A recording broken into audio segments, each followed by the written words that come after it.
দেখো বীজগণিতে আসা হচ্ছে এই প্রশ্নগুলোরে আমরা ক্যালকুলেটরে খুব ইজিলি সমাধান করতে পারবো। এখানে পি ইকুয়াল √3 প্লাস 2√2 হলে এটার মান বের করতে বলছে তোমাদের থেকে, তাই না?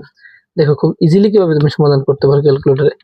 এখানে পি কিউব মাইনাস 1/পি কিউব না, তুমি পি কিউব মাইনাস 1/পি কিউব তো তুলতে পারবে না, তুমি এক্স তুলবে। এখানে আলফা দিয়ে এ এক্স দিবা, কিউব দাও, শিফট মাইনাস 1/1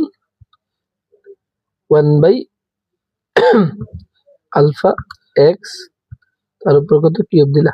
ঠিক আছে, কিউব দেওয়ার পরে এটাকে যখন তুমি সমাধান করতে যাবে এই ক্যাল চাপ দিবা, তারপর তোমার হচ্ছে যেটা আছে তুমি লিখে দাও যে পি এর মান, যেটা এক্স এর মান চাইছে আমার এখানে তো পি এর মান আছে, তুমি 3 প্লাস 2√2 এই মানটা বসায় দাও।